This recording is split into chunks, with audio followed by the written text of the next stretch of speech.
everyone, welcome back to GrantMe, and in today's video we're going to talk about finances. So there's a wealth of financial advice all over the internet, but for today I'm going to talk about one simple rule called the 60-30-10 rule. Now, the 60-30-10 rule goes for all financial budgeting, but for this specific video, we're going to talk about how to finance your first year at university. Let's say the total cost of your first year at university is $20,000. You want to separate that cost 60%, 30%, and 10%.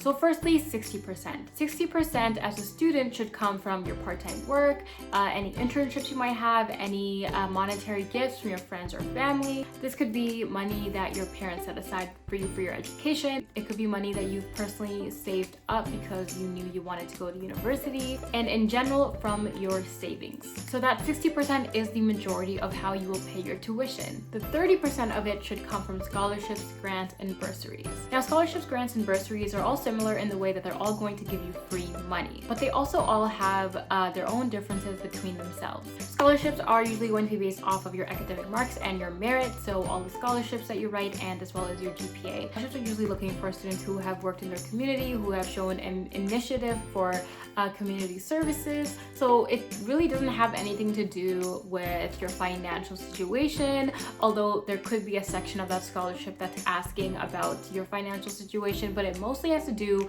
with your community experiences, your leadership skills, and everything else you pretty much write in a scholarship essay. Now, a grant is also something that you don't have to pay back, and usually if you are taking out a loan, they'll also give you a portion of that loan as a grant that you don't have to pay back like you would with the loan. So for grants, you usually have to apply for a loan, then they'll give you a portion of the money that you don't have to pay back. So this is just a random number, but if you get a loan for $3,000, $500 or $800 of that could be a grant that you don't have to pay back, which is great.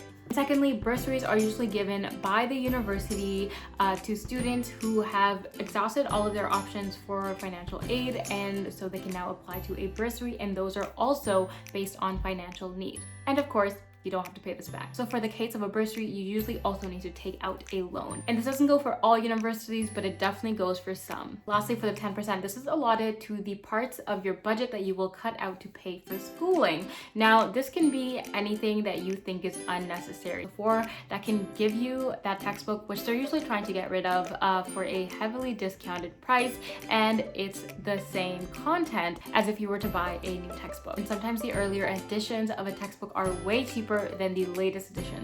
So what I would suggest is ask your prof if the earlier editions are better, because they usually have a bit of changes but not something too groundbreaking. Also, as a student, you get lots of discounts. So if you are a student of a certain university, you usually have a student card and a student number, and you can get lots of student discounts on subscriptions and entertainment and food, and so you definitely want to take advantage of these discounts. So that is the 60-30-10 rule. That's how we recommend you budget the first year of your university. Now, all of this information can be found in our toolkits on the GrantMe website, as well as the monthly webinars that we do where you can talk to other students as well as a GrantMe member about finances, about health and wellness. We have a bunch of workshops and webinars that are relevant to university experiences. And as always, if you have any questions, let me know in the comments, and I'll see you all next time.